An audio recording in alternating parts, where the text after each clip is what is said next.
Hello everybody and welcome to the Hereford and Worcester Chamber of Commerce Expo here at the Three Counties ground in the beautiful lee of the Malvern Hills, which you can't see this morning because we're covered in mist. I'm Bob Cartwright and this is Three Counties Live, and I'm here at the show today to meet fellow chamber members and share their services, products and a range of things that they do for everybody with the view of increasing their return on investment. Now, this is obviously down at the Three Counties ground, so if you're local to the Three Counties and within commuting distance today, it is open until 2:30 today. It's free entry, it is free parking, and there's even free tea and coffee, I understand. So what's not to like? However, if you're not within commuting distance and you're watching the stream, we intend to be streaming for the next couple of hours without any technical issues of if we can help it. It is live after all, and we will be talking to a whole variety of people we've got planned and to let you know, share their particular services, as I say. Now we're going out on YouTube, on LinkedIn, on Twitter and on Facebook, and we welcome positive comments, supportive comments, and also if you've got any questions for the people I'm speaking to, you can do that. But you can only do that on the YouTube channel. We're monitoring that at all times, and we can actually bring those questions into the live stream. Now, how are we doing this today? Well, it's quite clever really. We are a small footprint team today. I'm obviously on this side of the camera. On the back of the camera we have Rob from F8 Creates. He's giving us a hand today, and we have a mobile transmitter, and that's sending it to a studio over in Redditch where we have Jess from Original Content, and he's adding all the polish and graphics and things that are going on in the background. So it enables us to move around something like the Three Counties ground or any other event really, and without taking up too much room, and we can be fairly transparent, not transparent, but fairly mobile is the word I'm looking for. So we will, in between the interviews, we have taken various photographs which I'm taking as I go along through the day, and we'll be putting those up on slides. So between the interviews and conversations, we'll be showing you what's going on in the background. So as I say, if you've got this on the phone or on the desk or on the laptop, just have it going on in the background. You never know, you could actually meet someone today through the stream which could help your business and in turn obviously help the chamber member as well. So with that all said, I'm going to hand you back to the studio now while I go in hunt of my first guest.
I'm with Robert Elliot from the Chamber of Commerce himself, who's just popped out for a few minutes in between his busy scheduled meetings today. What have you got lined up today? Well, there's all sorts going on today. We're just about to have a budget seminar to talk about the events in Parliament yesterday. Oh, yeah, joy. Well, yeah, it's be interesting to see what they talk about. And then later on, we've got some speed networking. There's about 70 people coming to talk about themselves to everybody.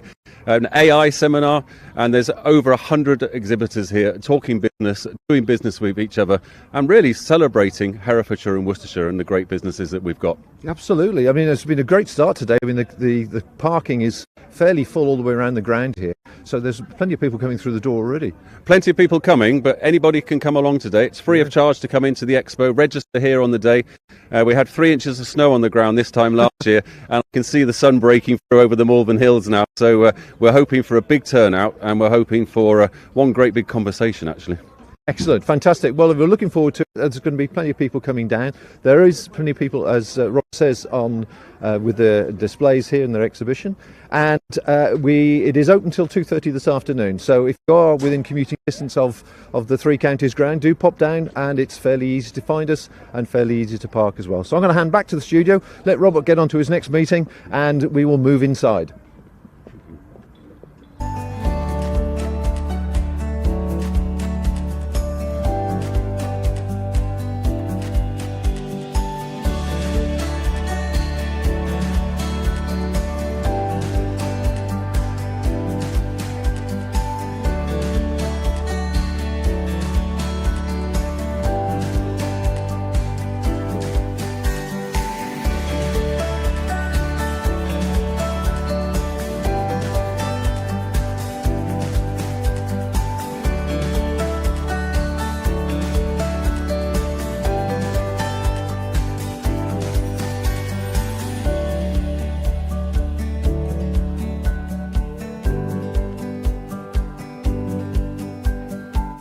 I'll just be a few more minutes before my next guest is on the live stream. As you can see from these photographs taken earlier today, it is a busy one here at the Three Counties ground. So if you're a local business and want to talk to potential service providers, let me remind you, it is free to enter, parking is also free, and it's open until 2:30 p.m. today.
I'll just be a few more minutes before my next guest is on the live stream.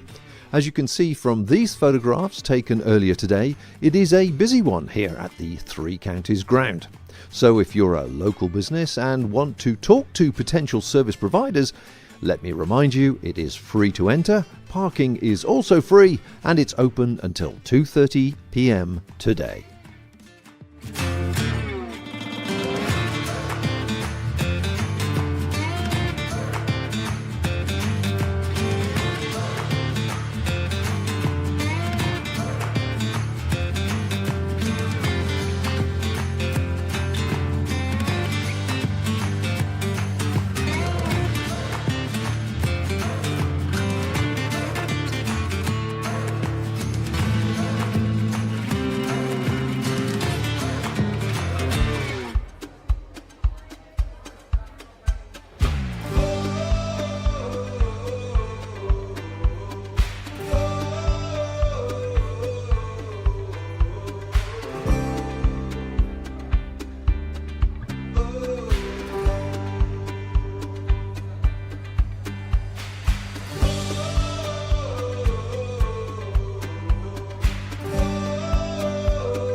I'll just be a few more minutes before my next guest is on the live stream.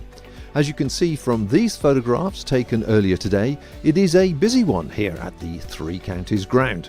So if you're a local business and want to talk to potential service providers, let me remind you, it is free to enter, parking is also free, and it's open until 2:30 p.m. today.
So we're inside the hall now. We're just the main entrance as we come into the expo here.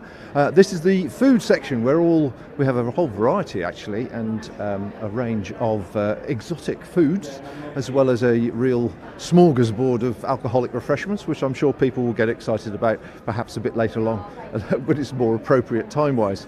But the main sponsor of this area particularly is MFG Solicitors, and I'm with Tom Essler, one of the main people on the board there. So how are you doing, Tom? Very well, Bob, thank you. So you're sponsoring this particular zone, as it were. Right. Is there a particular reason for that? Yes, we as a firm, we offer a field to fork legal service, and by field to fork I mean we have agricultural specialists, we have corporate and commercial specialists who deal with food production, the food supply chains, right through from field to fork, as I say. Excellent. And what sort of areas are the legal requirements from field to fork? What do people sort of look to you for advice on? Well, we're one of the leading law firms for agricultural and rural affairs in the area, and possibly nationally. So we have that real special relationship with farmers in the area. Within our within that sector, then we have corporate and commercial. So we deal with the factories that are processing the food which is produced by the farmers. We deal with supply chain logistics, to get the food from the producers to the supermarkets. So within that area we play a significant role in the Worcestershire market. Sure. And so, one would assume that from a legal point of view, you might be talking about, land inquiries and that sort of thing. But now you mentioned obviously the food processes. I presume there's lots of legal activity that's required to make sure that the processes are meeting all the appropriate requirements. Well, obviously there's a significant amount of regulation in relation to food preparation and the production of food. We provide that regulatory advice as necessary, but that's only a fraction of the legal service our food and drink sector supply. Principally, as you say, it's a lot to do with the farms and farm production mechanisms, the ownership and delivery of that product to market. So from the corporate and commercial side, we act quite a lot we act significantly for the businesses that are actually producing that food. So there is, yes, regulation and regulatory advice is a big part of the area we work in. I should imagine that's never ending as well. It is never ending, yes. It's constantly changing. Yes, of course. So final question then, really, the obviously this is the area you're particularly specialising in today, but you presumably handle all kinds of other legal activities as well. Absolutely. I myself, I'm a commercial litigation partner, so I deal with disputes and dispute resolution. They do come up in the food and drink area, as you can imagine. Right. But a lot of my work is in relation to corporate management, shareholder disputes, intellectual property, and that happens quite a lot in food, particularly in relation to food branding, trademarks, etc. Right. So it's as a law firm, we offer a full service for effectively everything from birth to death and in between. We have a large, as I said, agricultural rural affairs practice. We deal significantly with a lot of residential conveyancing and private client work. We also have a large corporate and commercial team, which I'm part of, who advise regularly to businesses. Excellent. And obviously, final, I suppose, thoughts are it's obviously of great benefit to you to be part of the chamber, but also come to an expo like this. It is. We are and have been for a considerable period of time now a patron of the chamber. We're very proud to be a patron of the chamber. We love coming along to this because it gives us an opportunity to catch up with some of our clients. And to make some new contacts. Yeah. Well, as they say, people buy from people, so it's obviously much easier to see somebody face to face. So that's MFG Solicitors. We are coming back shortly after this next slideshow.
I'll just be a few more minutes before my next guest is on the live stream.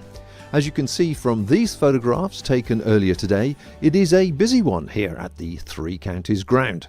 So if you're a local business and want to talk to potential service providers, let me remind you, it is free to enter, parking is also free, and it's open until 2:30 p.m. today.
As you can see, it's fairly busy here, and this is the central area they've got at the Expo, which is there, obviously called the networking zone, and various people are doing just that.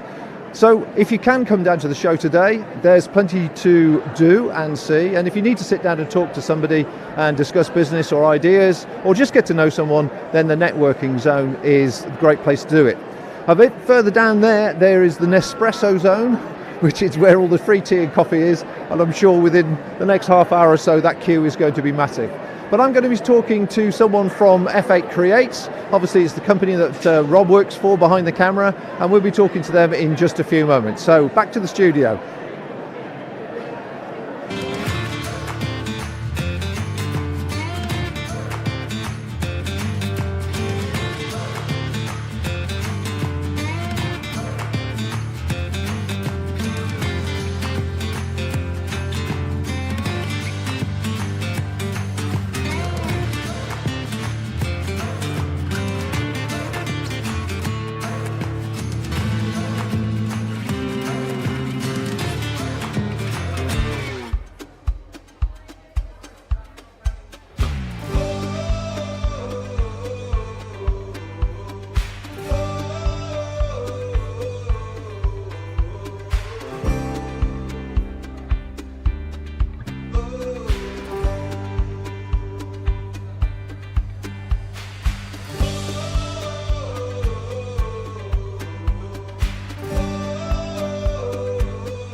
So now I'm with Greg at F8 Creates. As I said, Rob is behind the camera part of the team as well. So I thought it was only fair to talk to F8 themselves.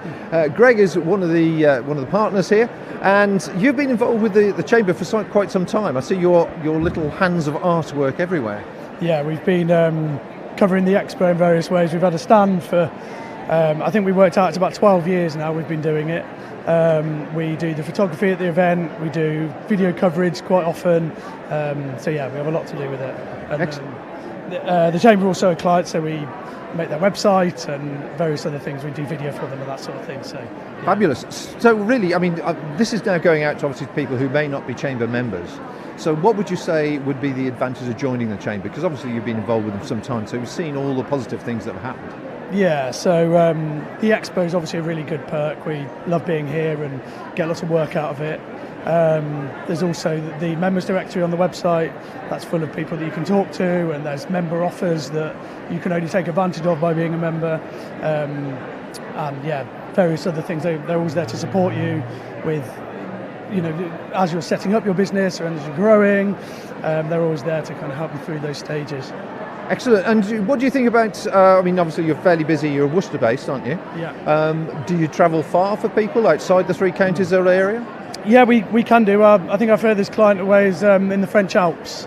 Okay, we don't see them very often, but yeah, but you all go. Yeah, that's it. Yeah, if only. But yeah, that's. But yeah, a lot of our clients are local as well. We do work nationally, so yeah, it's a real mix for us. Okay. We've been going for best part of 15 years now, so it's, you know, ebbed and flowed. But we've been focusing quite a lot more locally recently since the pandemic. We found the value in actually being able to get together and have face-to-face meetings. We actually really enjoy that. So yeah. Excellent. And I know you're also involved with the kiln as well. Yes, yeah, we so Hamish, my business partner, him founded the kiln. Something we always wanted to do for in Worcester. There was lots of creative agencies and companies all not really talking to each other, so we always thought it'd be a good way to get people talking to each other and working together. But it's actually become a really thriving place full of members, and we've got well over 100 members now, all coming in from different businesses, different areas, different sectors, small, some one-man bands, some bigger businesses. So, yeah, and we work out there too because we love being part of the community. So. Well, I was going to say, I mean, I've seen a lot of your social media, and it does seem like you're definitely a thriving community. And I think also having been a solo entrepreneur at various stages in my life, it gets very lonely, or it's very easy to get very lonely, and certainly having the sort of networking base like that, if nothing else, just kicking ideas around over a coffee is one of the most beneficial things. Yeah, it was a shame over the pandemic. We obviously had to close for quite a long time, and we kind of just let our members, we stopped all the memberships obviously, but we were so happy to see so many members flood back when we could open up again, and I think people had enough of being at home, specifically over that time.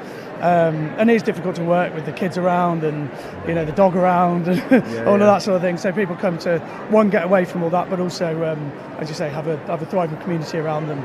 And we find businesses will support each other in all kinds of different ways, and lots of members work together as well. There's members with sectors which can support each other. So yeah, well, collaboration's a big thing, isn't it? It's like natural networking every day. I mean, certainly it's like collaboration today with you guys. So with you sparing Rob for an hour or two. Yes, bless him. Anyway, we're going to move on to somebody else. Nice to meet you, Greg. Thank you, Richard D, for your time. Thanks very much. We're going to move to somebody perhaps slightly different that you wouldn't expect to find at an expo. Back to the studio.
you would come and to find a stand that you wouldn't necessarily expect to see at a business expo. And we have one here with Adam from Spring Forward Landscaping. Now, you wouldn't expect to see a landscaping presentation. No. Surrounded by business people, but I understand it's really good for you. Yeah, so I own Spring Forward Landscaping, and we've been going now for about 6 years. So we can say we're an established company now. And yeah, we provide all things landscaping and maintenance, based in Worcester, covering across Worcestershire and slightly beyond. And yeah, we find this a massive opportunity for us, because we're looking to promote the industry, promote what we do, educate people, and more importantly, promote the next generation as well, really. So that's what we're quite passionate about. Good. So, I mean, I would assume that you would pick up contracts for doing sort of hotels and restaurants or places that's got a fair area to work on, but you're telling me that's not the case? No, so we are primarily B2C. That's where we do a lot of our work. We are looking to maybe get into B2B if the opportunity arises, but yeah, we're quite happy with the domestic market, and yeah, we've just seen a massive demand in it over the years, really. Well, if you're anything like me, I'm incredibly frustrated with the weather the last few months. My grass is growing like mad, and it's absolutely sodden. I can't get the mower on it. That's it. And that's an area that we find difficult with the maintenance side, is certainly the seasonality elements over from about November to about March. But landscaping is a bit more all season round, and it's something that you can do from January to December, really, the wide range of services. Yeah. So I should imagine if you're fighting the weather like I was just suggesting, that all of a sudden there'll be a glut of work and you're working absolutely all hours, God sends. Yeah, exactly. It's a bit of feast and famine, really, but no, it's all good. So anything sort of specialist here that you sort of pride yourself on beyond the normal, sort of artistically, creatively? Yeah, so we're predominantly paving. That's kind of what we specialise in natural paving. So we've got quite a wide range of natural paving. We've got some decking, artificial turf. There's quite a wide range of services in the landscaping world, really. But yeah. Well, you're perfectly placed in obviously Herefordshire and Worcestershire for plenty of work, I'm sure, because it certainly keeps growing around here, doesn't it? That's it. Yeah, exactly. And so part of what we want to do as well is we want to promote the trades, and that's why we come here. And we're interested in association with another networking group. We're looking to expand a trade network. So that's where I want to get in touch with electricians, plumbers, roofers, all the other people in the construction industry, where we can educate and elevate that industry, really. So that's kind of another thing that we're kind of interested in, and want to make happen. Well, this is the perfect place to do it. As I've said several times before, it is open till 2:30 today, free entry, and just come down if you're within commuting distance of the Three Counties ground. So I'm going to hand back to the studio and I go and look for my next guest.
So now I moved further along the exhibition hall, and one of the things obviously on front of everybody's mind at the moment is energy costs, and there's a lot of discussion about biomass and heat pumps. So coincidentally, isn't it nice to bump into somebody here, Rob Payne from, how do you pronounce it? Hargassner. Excellent. So, you know, obviously it's a business-to-business sort of exhibition here. Yes. But are you finding a lot of interest in biomass generally as a heat source? Yes, absolutely. So we cater for all types of businesses and domestic properties as well. Biomass doesn't tend to work so well with domestic properties in the UK due to space issues, but for businesses it works really well. Companies that are looking to meet their net zero targets, this is a great option for them.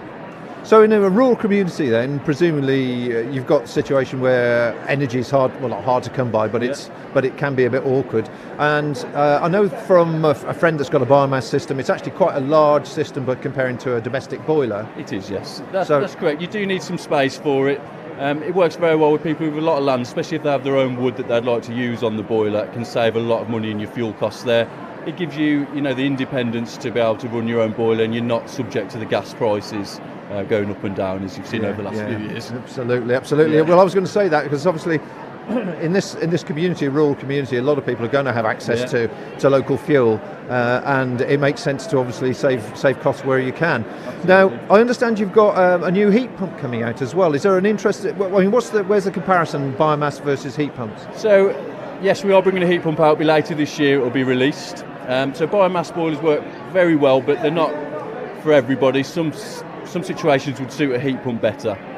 In newer builds with great insulation, where you can put the system in that works with the heat pump, that's a great idea, and we absolutely support that. But it doesn't work for every building. Some buildings will support better with a heat emitting system that's running at a higher temperature. That's what these biomass boilers do. So you can take out your gas boiler, put one of these systems in, and you don't need to touch the rest of the system. That's not the same with heat pumps. There's a place for both of them. We love them both, and we're happy to bring them both to the UK. Sure, okay. And with the heat pump, is there like a minimum square footage or acreage that you need to get the most out of the system itself? When does it become cost effective? Not so much in terms of a heat pump. You can obviously size them accordingly to the size of your house. You don't need a huge amount of space for it. You need a little bit of room out the back of your house to put the unit, but it's not too much of a big deal there. With the biomass boiler itself, it depends on the size of the boiler you go for and the size of the building that you're heating. Obviously the bigger the building, the bigger the fuel store. But if you're looking at a smaller building, we have them where they've got a small day hopper on the side of the boiler, and it doesn't take up much more room than a dishwasher, let's say. So in terms of space, in that sense, it's not such a big deal. But it depends on the size of the building, and you do need some space to keep your fuel as well. Right. Okay. So looking at the both heat sources, they both can tap into your normal central heating that you've already got. It's just a case of just how much space you need for the equipment to generate the heat. Yeah, the biomass boilers, yes, they can work on the same system that you traditionally have. Heat pumps can work on those systems, but it's not as efficient as you'd like it to be. So you need the bigger radiators and the bigger pipe work. Some people don't want to go to that extent of changing all the pipe work and changing the radiators, so a biomass boiler would suit them better. They can just work on the boiler itself. Heat pumps, again, fantastic technology, highly efficient, and we're looking forward to bringing ours out later in the year. Fantastic. Okay, and final question is, how are you finding the show? Has it been good for you? It's great, it's fantastic. We've met some great people, enjoying some lovely coffee as well. Having a great time. Excellent. Lovely, Rob. Thanks very much indeed for your time. I'm going to hand back to the studio now, and we're going to go around the corner and see if we can find our next guest.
So, continuing around the Expo, we've come across a colleague of mine, Craig, from Vantage, and they do I'll ask him to explain. There's me jumping over my words already, because behind us, you can't see unfortunately, but behind us we've got a huge screen which is on the end of the Expo here, which looks absolutely fantastic.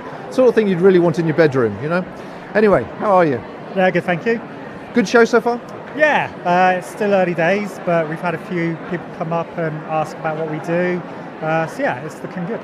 So, for people who aren't at the Expo, obviously, please describe what you do, the range you do, because it's too hard for me to try and do. Yeah, so we focus on video screens, especially large format video screens. There's two divisions to our company. We've got an installation and we've got a rental department.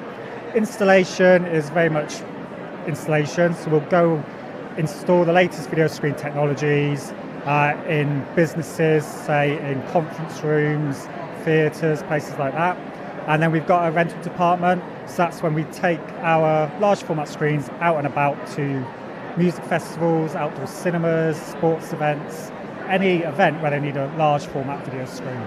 Well, you can certainly see the video running there on the background as you're saying that, and actually it was almost perfect timing because it showed Worcester and some of the various events you've been to. So you're doing things like the King's Coronation and that sort of stuff. Was that in Worcester, or did you sort of have several units all over the place? Yeah, so all our screens are a modular system, so we can build them any size and they can be broken down into smaller screens, which allows us to do multiple events on a single day. So large events like the Coronation or the Euros football, we have multiple screens out across the UK to clients. So yeah, we can do lots. Our focus, we did a lot for the Coronation. Focus was working with councils where they wanted to use public spaces to obviously put the event on for the local community, bring the community together. So yeah. And I've seen one of your screens in Worcester on Christmas, the Christmas Victorian Fair. Yeah. So across the winter months, we are mainly outdoor. We do some indoor event like corporate events like this, exhibitions, but because a lot of our stuff is outdoor, I would say a large percentage of our work is across the summer months.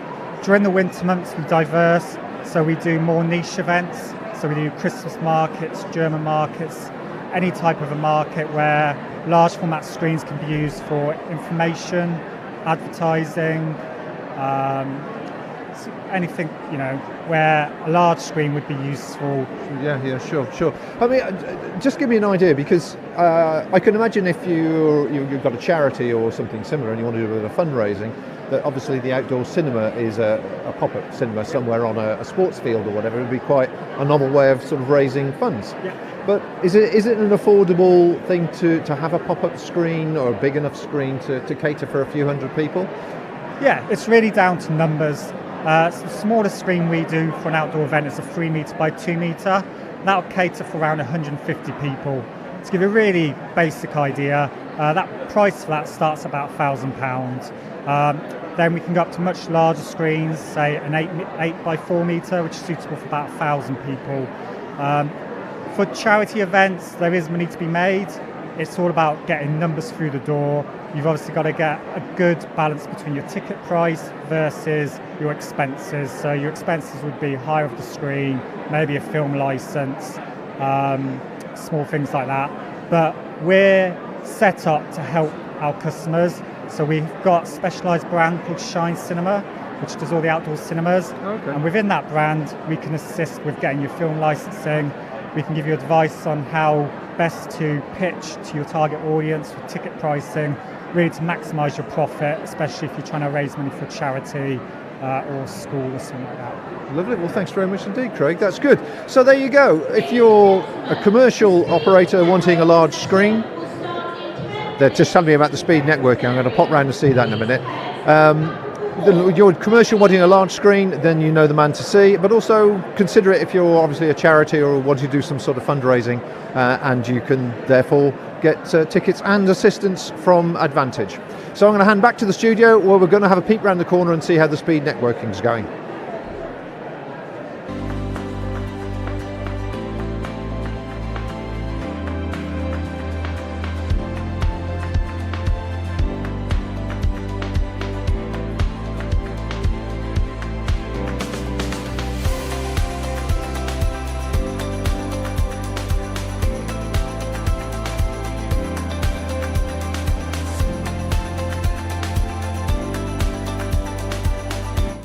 I'll just be a few more minutes before my next guest is on the live stream.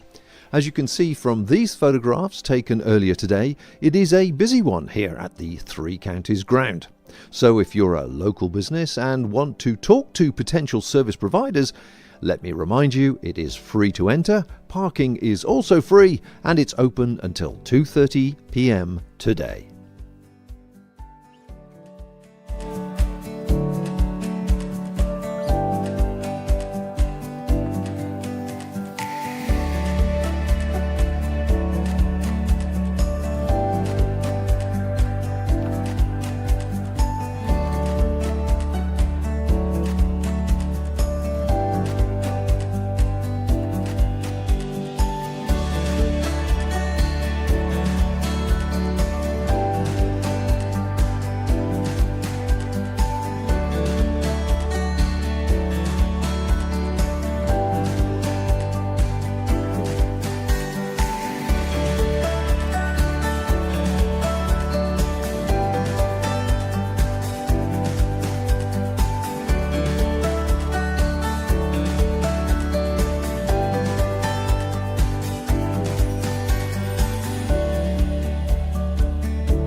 So I've moved around the corner. It's a busy day today, and one of the busiest stands here, but everybody's just suddenly run away because the cameras appeared, is Arrange My Escape. And I'm with Ryan, who's going to tell us some of the popular destinations that people have been asking for, and also the demand from the corporate world. So good morning to you, Ryan. First of all, how's the show been for you so far? It's been really good. It's been really, really busy. We always tend to find everyone wants a holiday, especially when the weather's been so cold that it has been. So everybody's always wanting to go away, and it's lovely to be able to speak to people about different destinations. The world's a big place. There's so many places to visit. Well, it's sort of the world's still opening up almost, isn't it, after the COVID break that we sort of took. And there's been a change in popularity, you were telling me. So tell me, where are the popular destinations that people are sort of looking or asking you about? Yeah, so I think probably one of the biggest destinations we've seen a huge increase in has got to be Japan. I think Japan is one of those destinations, there's nowhere else like it in the world. So I think people don't realise how big Japan is as well. You know, a lot of people would just maybe tend to go to Tokyo and maybe Hiroshima and then maybe Kyoto or Osaka, but there are so many other places that you can visit, and we will always recommend to do Japan as a tour, not do it independently. And that's not because it's a bad way to do it, it's just doing it as a tour means you have the expert of a tour guide, you're not going to miss out on anything. You typically tend to have all your meals included because it's one of those places if they say it's chicken, you might not sure if it is chicken. So it's always a good way to do it is with a tour to make sure you include everything. I have to say, I have been to Japan a good few years ago, and I know the signage has got better. Yes. But it's definitely the place that you need some assistance. Yeah. I mean, I'll give you an example. I was in a restaurant with a friend, and I said, "Which ones are the gents?" And he said, "I think it's the one with the symbol where it looks like the guy's leaning on a bar." Yeah. Thank God for that, because you just don't know. I mean, it is the subtle things like that can actually add a lot of stress to a holiday, which obviously is not what it's all about, is it? No, exactly. And you know, the companies that we work with, being an independent agency, one of the biggest ones is Wendy Wu that we work with. I've actually met Wendy herself, and she vets every single tour that she puts out there. Right. So you know that the quality of that tour is phenomenal, and they use the best guides that they've got there. And it's just a fantastic way to see the destination, and you always know you've got somebody there if anything was to go wrong, because we live in a world where things do go wrong. You know, we can't be naive to think that everything is smooth sailing, but it's knowing that who you're booking with and who you're travelling with is going to be there to look after you if anything does happen. I mean, Google Translate can only do so much, can't it? Yeah. Exactly. So Japan's popular, obviously, and for very good reason too. And you're saying Greece has changed its presentation a bit? Yep. So Greece is really sort of on the rise. Same with Italy is really on the rise. But Greece, I would say, so I used to work for Thomas Cook in Greece as a representative. And when I was there, it was very much box TVs, very hard beds. The accommodation wasn't great. But I would say over the last few years, Greece has really upped their game, and sort of the presentation of the hotels and the quality of the hotels.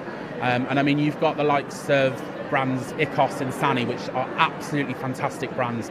Domes, which is a fantastic brand. So there are so many now beautiful hotels that you can go and visit. And what's actually quite funny is I was costing it up the other day, Greece, and someone asked me then for Mauritius, and Greece was more expensive than Mauritius. Wow. But would you say it was better value for money? I would still say so, yeah. I think Greece, offers a lot. I think the people are so friendly. I think the food is just amazing. I always tell people not to go all-inclusive because there's so many little tavernas around. And going to sort of the family tavern around the corner, you will get such an authentic Greek experience that you would never get at an all-inclusive hotel. I mean, that's the joy of travel, isn't exactly. it? You've got to do that. You've got to do that. It's the best way to do it. Yeah, sure. So I think you mentioned you got a competition? We do, yes. So we are giving a city break to Barcelona away. Oh, nice. So really, really easy to enter. So city break to Barcelona. All you need to do is go to our website, www.arrangemyescape.com, and it's right at the top. Click on it and just fill in your details and you'll be entered. And I think we're pulling it in June. The terms and conditions are all on there. But yeah, one lucky winner is going to win a city break to Barcelona. So fantastic. That sounds great. Lovely. Well, thanks Richard D for your time. You've obviously been extremely busy, and I managed to keep the crowds away. It's maybe what a camera will do, isn't it, really? Yeah. But thanks for your time very much indeed, and I hope the rest of the show goes well. And as I say, folks, it is open till 2:30 this afternoon, so try and come down if you can. But I'm going to hand back to the studio now, and we're going to find our next guest. In fact, no, we might go and see how the speed dating's going.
I'll just be a few more minutes before my next guest is on the live stream.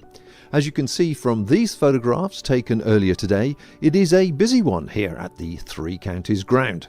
So if you're a local business and want to talk to potential service providers, let me remind you, it is free to enter, parking is also free, and it's open until 2:30 p.m. today.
So what do you get when you get a room full of business people all trying to network and do speed networking? This is what you get. They've just started. They've got a minute and then they have to change and the circles rotate.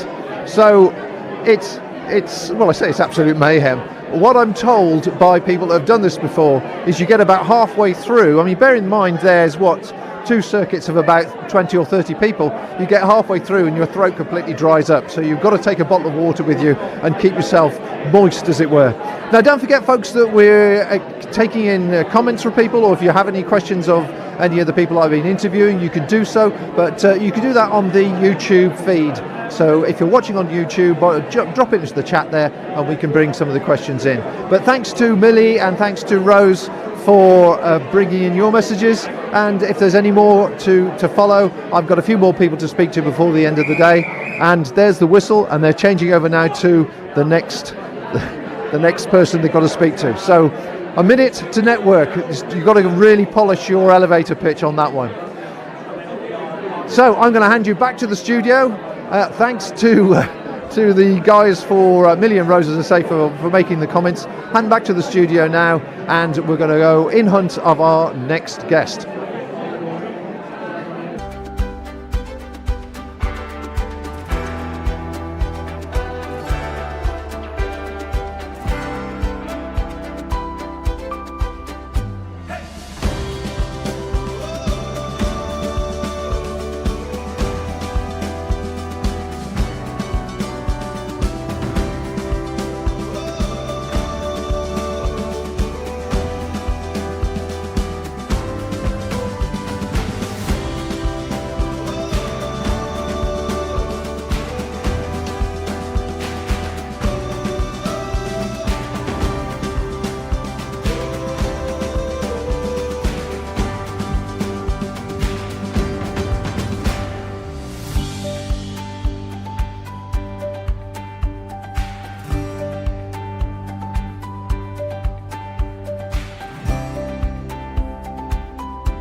So I've made it to Hewett Recruitment, who are the headline sponsors of the Chamber Expo here.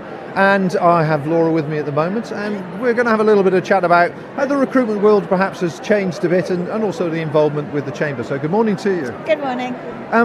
Obviously we are, whatever time it is now, 10 o'clock as it must be. How has it been for you so far this morning? Really good so far. I think it's just suddenly got busy in here because everyone was listening to the budget update this morning, which was interesting. So yeah, it's good. We had a nice breakfast earlier. I think 260 people showed out for that, which is brilliant. That's a lot of bacon sandwiches. You're right. So, what are the features to you as being the headline sponsor here? Because obviously you're quite involved with the Hereford and Worcester Chamber. Yeah. So we are patrons of the Herefordshire and Worcestershire Chamber. We have been for many years. So for us, it's really important to support them because they support our local businesses. This event is really important. So our sponsorship helps them put it on twice a year actually, and really supports the marketing of the event too, so that it can be successful for all of the exhibitors here. Recruitment in general must have changed over the last few years, really, with obviously coming out of COVID, but also the coming out of the Brexit situation and the staffing and so on. So what sort of trends have you seen? So, I mean, a lot. So Brexit caused a lot of kind of seeing less foreign workers coming over, less European workers. So that caused a big skill shortage, particularly in kind of the lower level manufacturing type roles. So we're seeing companies moving to automation to try and keep their productivity high. And then since COVID, really, we've seen a huge move towards kind of people being more demanding in terms of what they want from work. So more of a work-life balance. They want to be able to work from home a few days a week. They want flexible hours so that they can make the most of their life rather than just working all the time. So it's kind of refreshing, but again, it is another challenge for businesses to accommodate. I was listening to a Radio 4 programme about this actually only the other day, and they were saying that there's actually now that businesses are finding it a bit unusual that they're really having to sell the job to the recruited person. Yeah, absolutely. I think given there's more jobs than there are people looking for jobs, so it is competitive. So you have to make sure that you've got the pay and benefits need to be right. So you need to be doing lots of benchmarking to make sure that you're selling the right opportunity. People want that flexible working, that work-life balance, and then also a big push at the moment is on kind of your culture and your purpose of the business, because people want to enjoy work and feel like they're making a difference within the company that they're in.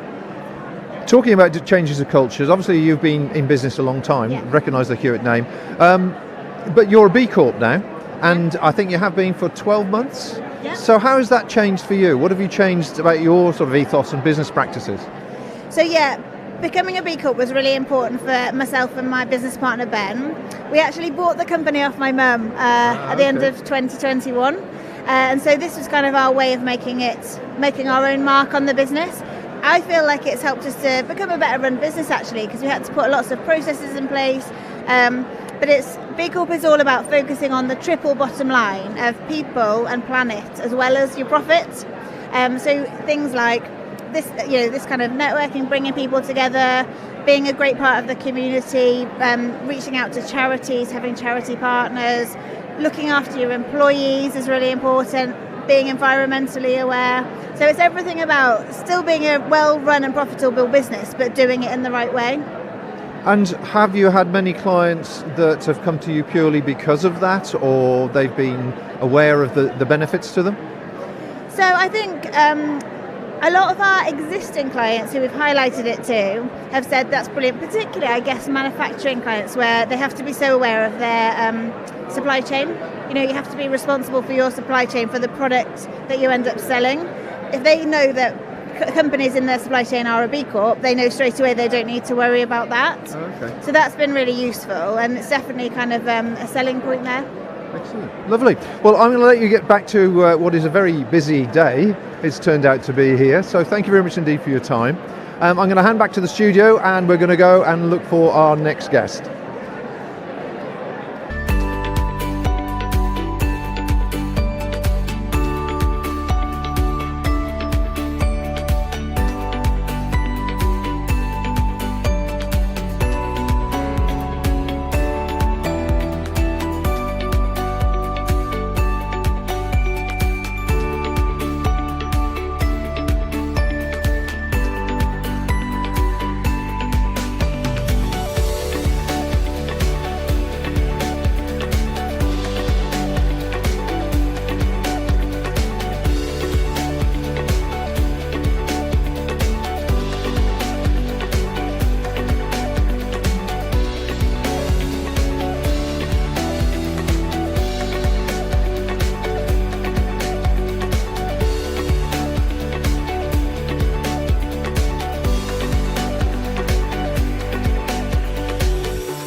So we've continued our hunt round the Expo here. As you can hear in the background, it's still many people here. They've all started to appear on the floor after the various seminars that have been going on.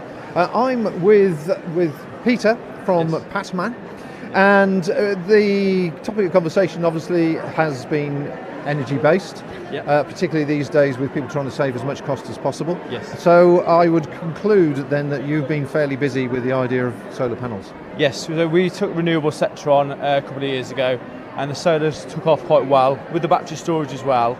It's a no-brainer now for domestic households and commercial households, and it works quite well with EVs and alongside like the EV charging. So a lot of people are charging from home now. So if you can get your EV all covered for free with your solar, and your house covered as well, and payback system from the government. So it has gone quite popular for our trade. I'm not surprised. I mean, I have to say that I've considered it myself, but as probably a lot of people are finding when they're sort of thinking of just exploring and looking online as you do, it's quite confusing about either finding a company to go for to get a quote, or if there are certain grants available and all this sort of thing. It just gets very confusing. Is there an easy way of sort of reducing that stress? Yeah, so there's a lot of, if you look online, it's quite difficult to navigate, like you said. Yeah. A lot of companies aren't doing, they're not letting you know where your money is every step of the way. So if you use like a local company that know what they're doing, so like if you speak to us as a starting point, I'd come round, have a quick survey, explain all the points to yourself, and then every step of the way we'd guide you through it, so you never know what was going on. I'd let you know if there's any applications we're doing, so we literally guide you the old way so you feel comfortable. So there's a lot of companies doing that as well, so find a good company to do it. The MCS accreditation is a good idea, because anyone MCS has gone through all the checks and they know that they're doing it all right, so that's probably the main thing, use an MCS engineer. Okay. So could you just roughly describe what the process is then? So say for example, I've got a double garage, and it's south facing, and what are the stages I would go through to actually feel I can cut my energy costs? Yeah, so I'd come out initially, have a meeting with yourself, about half an hour to an hour. We decide what you want and what you're after, what your house is using, like how much energy your house uses. And I'd find that from my recent energy bill. Bill. We look at your bills for you. We look at the area you want to put the solar panels on, and whether it's worth a big battery, a small battery, no battery. So we do always design it to your needs, and then I go back, draw it on. We have a clever software that designs it all. So I'll map it all out on your roof, draw it out, put all the information on there. That generates us an estimate, so I can come back with a price for you. Say this is roughly where we are. If you're happy with that, we'd come back for a second visit. Allow you guys a chance to a week or so to think any questions for me, run through the paperwork. I'll do some structural calculations and snow loading, that sort of stuff, and just finalise the quote then. And if you're happy, we just get the ball rolling. That's as simple as that. Well, it sounds very simple. I mean, there's no sort of structural integrity or structural strengthening you need to do for something like a double garage roof. Will it take it? 9 times out of 10, the structural's okay. Anything under 15% is not considered needed structural calculations from an engineer, and it normally comes under that. There are scenarios where older roofs, or if roofs aren't in good condition, then it can affect it that way. So most of the time we get through plain sailing. We just have to make that precaution. So right. Sure. So again, just from the little bits of research that I've done, I know the prices have changed quite dramatically. Yes. But I seem to be under the impression that the solar panels themselves actually aren't that expensive. No. But it's the batteries and the other part of the system that actually is the bit that fluctuates, and you've got to make sure you've got the right quality battery. That's right, yeah. So there's a lot of manufacturers out there, and there's a big price difference between them all, so you need to do research. We use a brand that we trust, and that I did my research because we designed it for 30 years, so I want to make sure that we have no callbacks, no problems, that we're fitting the right stuff. Unfortunately, there are people that fit the lower end, and it lasts 2, 3, 4 years, and customers don't know. So that's where there is that vagueness in the market. So that's where you need to use someone you can trust and can guide you through that process, really. Okay. And sort of as a final question then, obviously environmental issues are a big important part, and batteries will only last so long. Yes. Are the batteries recyclable, or are they repairable so that you can drop different cells or however it works into them? Yeah, so they are repairable. They tend to have like a 10-15 year lifespan, or so in a 30-year solar panel journey, you probably have to change that in the middle, and your inverter. But there's companies out there who are, instead of like scrapping them, There's companies that repair them, use them for other uses. So because it's a green area anyway, there's a lot of companies who's making sure the recycling's green and the carbon footprints are better. So that's covered as well. Brilliant. Good. Okay. Oh well. I mean, and how's the show been for you so far? Yeah, great. Yeah, so a lot of energy here today. I think we had one last year. It's snow, so there was no snow this year. It's a bonus. Yeah, that's a bright thing, isn't it? Yeah. Okay, so I'm going to hand back to the studio then, and we're going to look for our next guest. Thanks very much indeed, Peter. Lovely.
I'll just be a few more minutes before my next guest is on the live stream.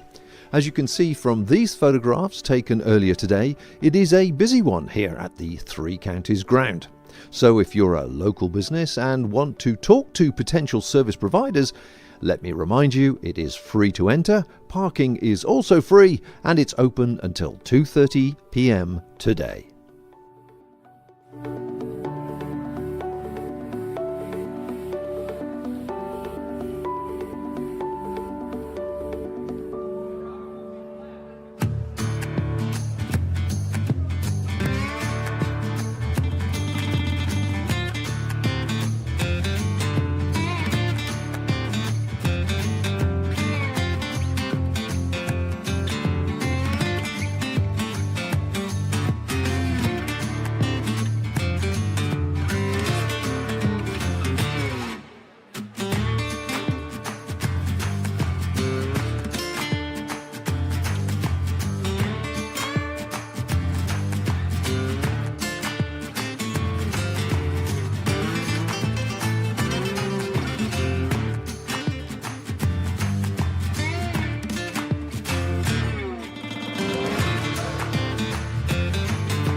continuing our conversation about recruitment and employment, obviously in the rural area that we're in Worcestershire here, Herefordshire and Worcestershire, there are a lot of foreign employees, particularly for the agricultural community, but I'm sure for other technical communities as well.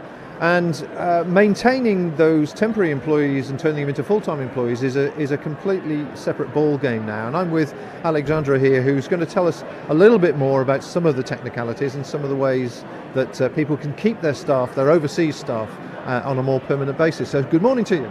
Good morning. So yes, that's the question really. If you have foreign temporary staff in a hotel or agricultural employee or whatever, what's the stages? How complicated is it to make that more permanent? Yeah, it's relatively complicated. It's very specific, and there is certain criteria that you need to meet in order to be approved by the Home Office.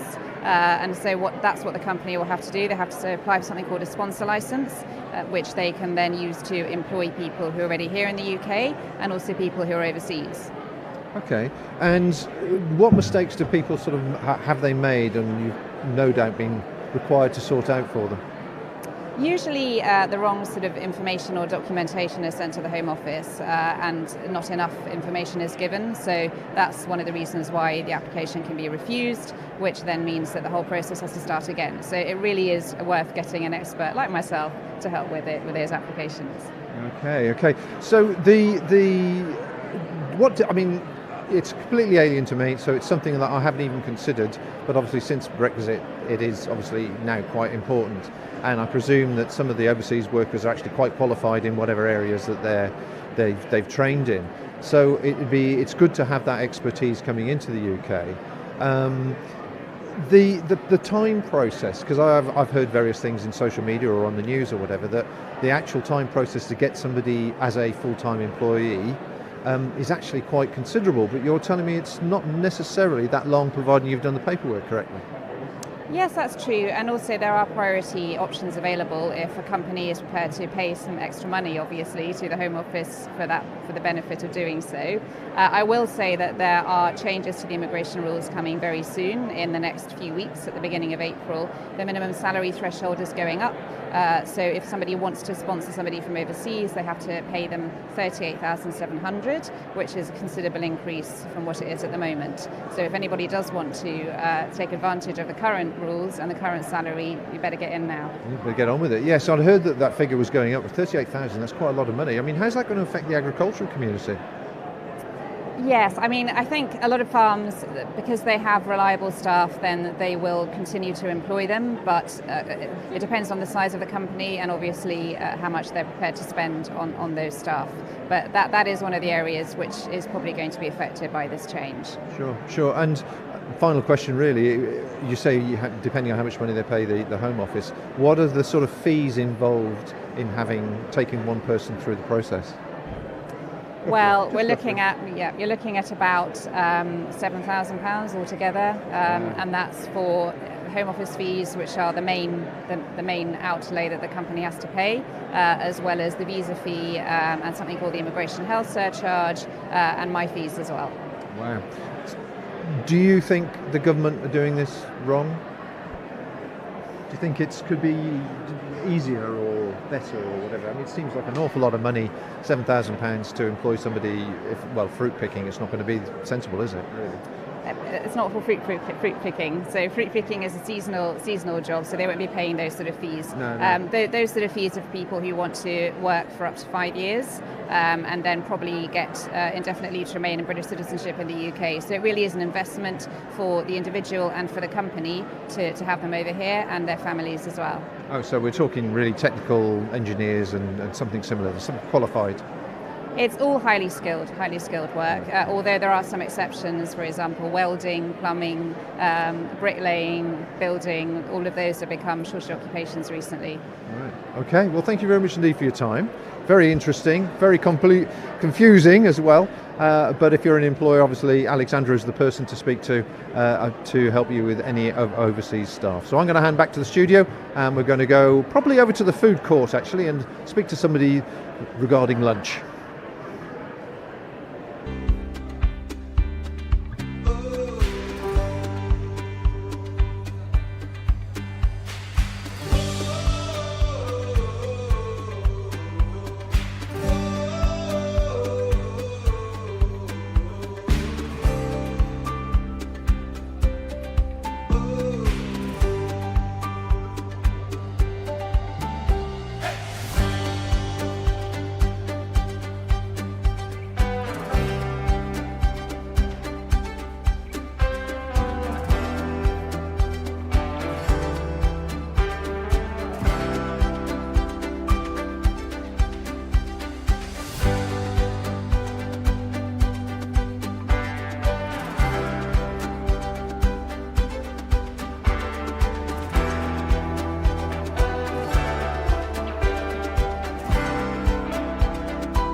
Now, the problem of being in an expo when you're next to a food court is all of a sudden the smells start wafting through and then having an effect on your stomach muscles, and as they have mine. And what can be the most enjoyable is obviously genuinely home-cooked Indian food.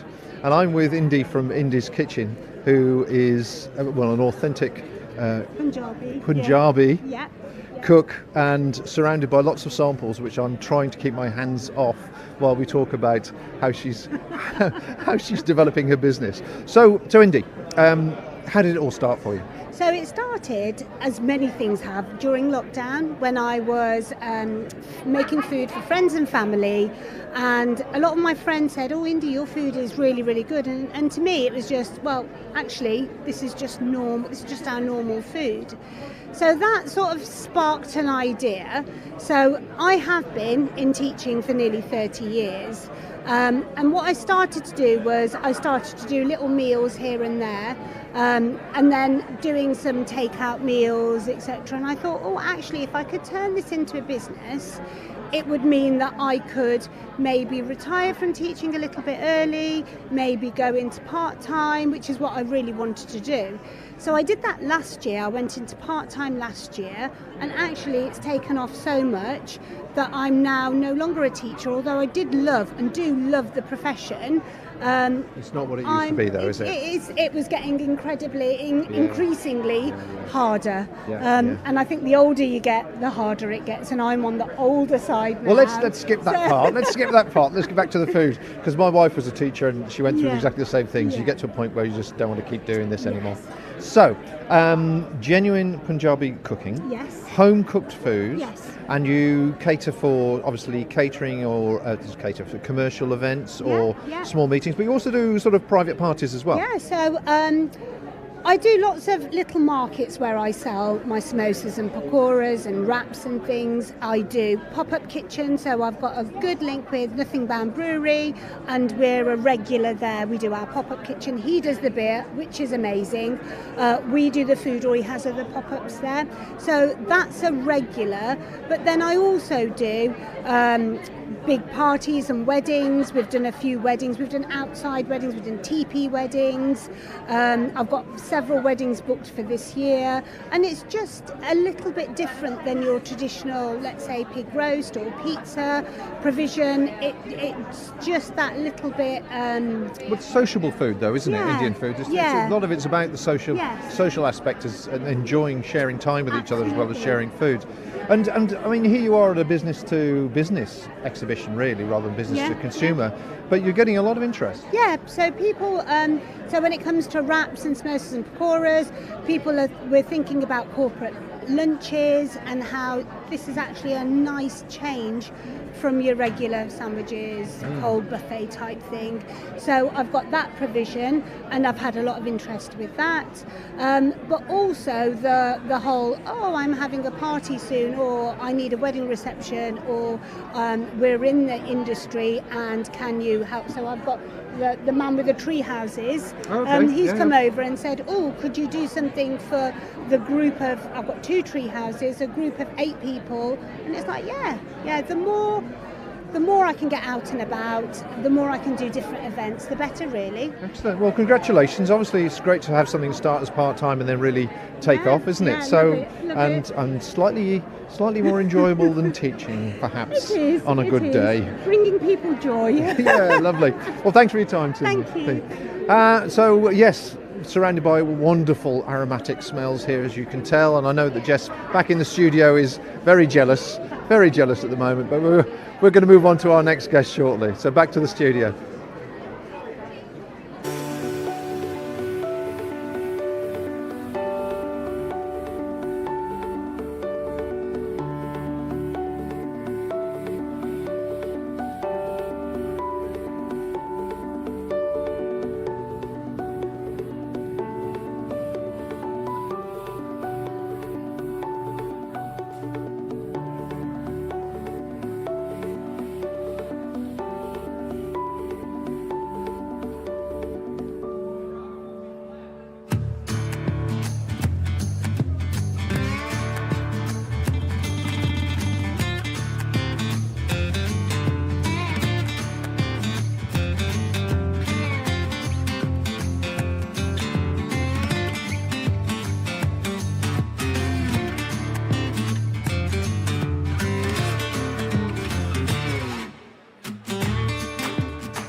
As I've mentioned before, the networking zone behind us is a great place to meet people and network with them.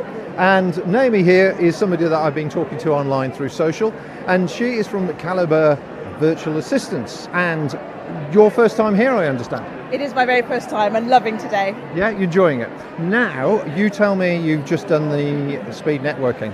Is that a first as well? That was a first, yes, but it was great. I was able to make, very fast and quick connections and meet very inspiring people. I'm told that halfway through you get very, very thirsty and need a bottle of water, and also by the time you get to the end your elevator pitch is incredibly focused. Absolutely, I think I really do need a coffee right now. Yeah. Brilliant. Well, I won't hold you up too long because I know you want to get that. So, virtual assistants. Yes. You presumably have a range of people that you call upon for different skills to assist people. What's the general inquiries that you're getting through? Because I've seen a lot of your social, obviously, through your social media and so on. What are people actually seeking assistance for? Well, generally at the moment we are working with limited companies, directors who are looking for an affordable way to scale their businesses, and also who just want to be more productive, make better use of their time. So whether that's with an overwhelming inbox, managing inquiries, diary management, also just managing their social media strategies. Those are the main things that we're working with at the moment. Yeah. I mean, I would have thought probably social media is the highest on the list there, because I've thought about virtual assistants myself over the years, and I think the problem that I would find hardest is to release the personal feeling of the emails. Is that a difficult thing that people find hard to let go of? Yes, sometimes, but the beautiful thing about Calibre is that we do what's best for you. So we find what you're comfortable with, and then we create a solution for your bespoke needs. So for example, we have directors who are very happy for us to take over their inbox, and we come up with a strategy, so we deal with their inbox in such a way at the end of the day so that when they wake up, everything's sorted and they're ready for the day ahead. Or we manage a separate inbox to which they forward all the inquiries, so that they can still remain in control of their main inbox while still having less overwhelm. So there's always a solution to meet their needs. Yeah, so I should imagine a lot of people, as their company's grown, their emails got a lot of personal contacts and stuff in there as well. So the social media, the administration, databasing, any sort of other services like sort of legal advice or anything like that, does that come into it? So when I first started, actually, I did have a legal edge to the business because that is my background. But at the moment, with the team that I have, we are focusing on things like proofreading. We have an experienced proofreader within our team with over 30 years experience. So if you have marketing materials, reports, that's whom we outsource. As mentioned, we've got a marketing manager who deals with the social media strategy kind of things. We also have a qualified bookkeeper, for example. So if you need help with your accounting software, or to get your things accountant ready, that's who we would outsource. So the really thing to take away about Calibre is that we have a team, and each of the team members have a specific area of expertise, so that we can solve specific pain points to a very high level. Listen to this pitch. I can tell you've just come out of the speed networking. Focused, laser focused. As I say, I've considered it myself in the past. Yeah. But I've never gone to this next stage of actually asking how much this sort of thing costs. Now, no doubt it's a sliding scale like most things, but can you give sort of people an idea of what the starting cost might be? Is it like a retainer fee, or is it a per week, month, whatever? Well, the beautiful thing again about virtual assistants is that they are self-employed, and so they are business owners in their own right, so they can set their own fees and rates. The standard fee at the moment, I would say, for a virtual assistant is between £25 up to £40 an hour.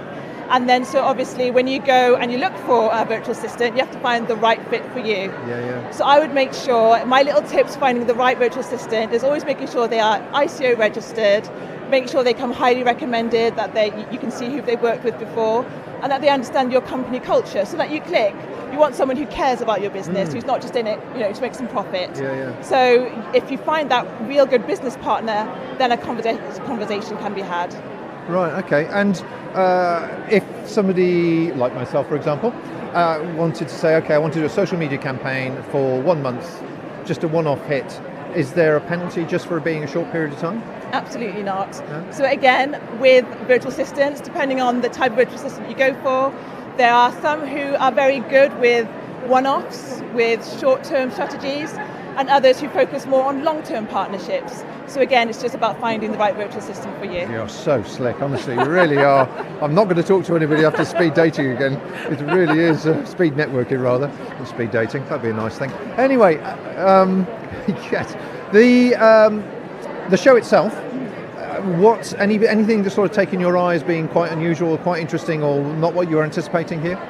I just love the variety of different businesses. There's lots of charities here today as well. That's something which I'm personally looking into for my business. We really want to make sure that we take our social responsibility very seriously. So it's been a pleasure getting to know just the business landscape of Worcester. And I really find business owners so inspiring anyway, which is why I started my business in the first place. So just having all these different conversations, finding out what motivates people, what's driving them, their driving force behind their businesses. It's a great opportunity today to find that out. Excellent. Are you Worcester? You're Worcester based, aren't you? Yes, I am. So most of your clients local? We have, I would say it's half-half to be honest, because local is great because there's like events like these, you network, you find people, you meet people. But the remote nature of our business means that England, the United Kingdom, that's where we find our clients. So it's just about opportunities. But we're doing well. It's going well. Well, lovely. Well, thank you very much indeed for your time, Naomi. Thank you so much. So there you go. Networking here obviously pays off. Speed networking in particular, by the sound of it. You heard that laser-focused pitch that she did there. It was excellent. Busy behind me, as always. The coffee machine is probably absolutely rammed. And I'm going to move on now to find our next guests. So back to the studio.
I'll just be a few more minutes before my next guest is on the live stream.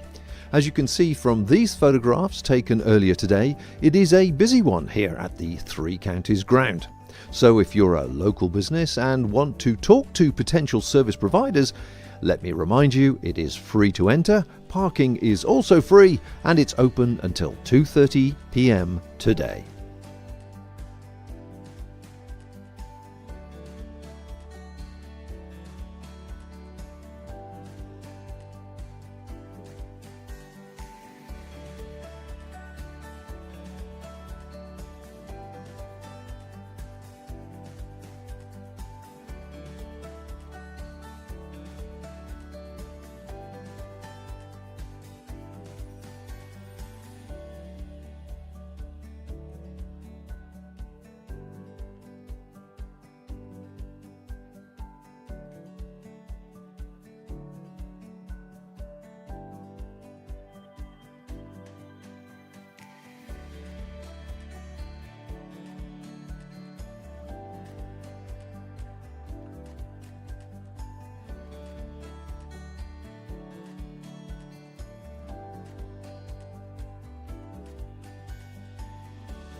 Well, as we continue here at the networking zone at the Expo, the last person you expect to find is a martial arts expert. But I'm very fortunate to be joined by the networking ninja herself, Laura. Hi, thanks for having me. Who suddenly grabbed me as I was walking past, because we've been speaking online and we thought we must get together and must have a chat. So, this is Laura's playground. This is her speciality, networking, and here you are. So, how are you doing? Yeah, absolutely fine. I mean, I've been to these events before as an exhibitor myself and as delegate, so I see both sides of what works and what doesn't. I think it's just about how you can make real relationship connections on the day, which is a little bit hard because there's so many people that have turned out, which is brilliant. And those that you don't manage to connect with, grab a business card and catch up with a coffee with them after.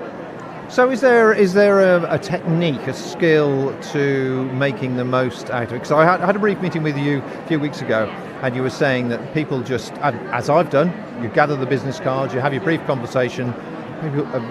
Exhibitors talk to 100 people that day and completely forget you. What's the best way to follow that through? Yeah, so I think from a delegate's point of view, obviously to make you memorable, I talk about real life clickbait. So if you've got something that's bright, colourful on the day that makes you stand out, or even, so there's a lady here that's giving flowers out. It's a brilliant starter to start conversations. And then the conversation naturally flows there rather than talking about what's the weather like. And then from an exhibitor's point of view, it's about having a real life clickbait. So instead of you trying to chase people to come to your stand, it's about having something that's engaging, that creates sort of a natural environment rather than go straight into business talk. So these stands, like that one over there that's got whatever they are, memory buttons or something they've pressed. Brilliant. Yeah, they're good ideas, aren't they? Yeah, absolutely. Any interactive games, and it doesn't have to cost the earth either. I mean, if you've got a creative brain, just some bright, colourful balloons, music playing, just something that's going to engage people over to you, that's going to make you warm and approachable and friendly. Okay. And so you're here today, obviously visiting as opposed to being exhibiting. How are you developing your sort of connections? Is there something different you're doing, or are you re-establishing old connections, people that you've met in passing? A bit of both, really. I think avid networkers really do struggle on trying to get round people that they haven't spoken to as of yet, because it's always like a social catch-up. But that's the beauty of networking, because you build those relationships that then become friends. I've already today connected quite a few businesses together that I know, and I like that magic happening, bringing them both together, seeing if there's a lot of synergy, collaboration opportunities, and then hopefully in kind it will come back to me as well, because in networking that's what it's about. You have to give in order to receive. Yeah. I mean, people buy from people, don't they? So it's all about relationships. It's all about relationships. Well, I'm starting a new podcast on Does It Make a Difference? And I'd very much like to have you as a guest on that podcast one day. Would you be able to come along and spend half an hour talking about how to get the best out of networking? Yeah, I'll bless you with my presence, absolutely. Absolutely. Well, if you can fit me in with your busy network. With my networking ninja styles. Yeah, absolutely.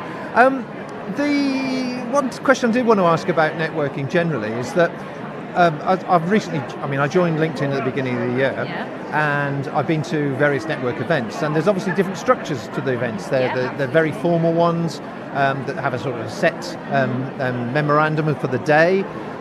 You have ones where they limit you to a single seat, as they call it, a certain scale. Absolutely. Then you've got the other end of the scale, which is much more have a coffee and a chat and just sort of sit to the person next to you. Is there any particular one that works better than the others?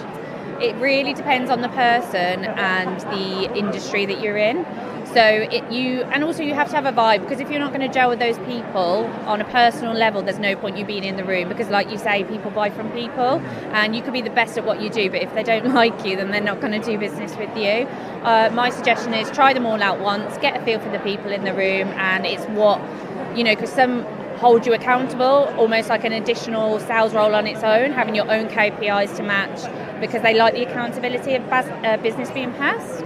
Whereas other ones, you turn up, you have a jolly, but there's no real, it's sort of airy-fairy, I will pass you business, but then you don't hear of them again.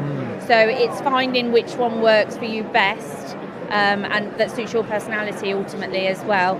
I just recommend trying them all out and seeing what's best fit for you. Well, there you go.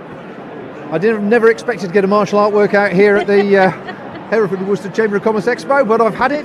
You've had it as well. Thanks very much indeed, Laura. I'm going to hand back to the studio.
I think it's only fair to give Nespresso a bit of a plug. They are doing free tea and coffee here today at the show, and as you can see, the queue has, well, it's actually died down now, which is quite incredible. But here we are getting towards midday, and people are obviously enjoying their teas and coffees. And as I say, it's open for a couple of hours, 2.5 hours yet, I think, before the show closes. The show closes at 2:30, and it is still free entry, free parking, and of course free tea and coffee. But I'm going to let you go back to the studio now. Well, I can just see that my other guest has just become free, so I shall be back very shortly.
Well, like buses, live streaming, they all come along at the same time. So last few years there hasn't been any live streaming here at the Chamber of Commerce Expo, and all of a sudden this year there's two of us. There's me and there's Will from Moonrise Media. Morning, Will.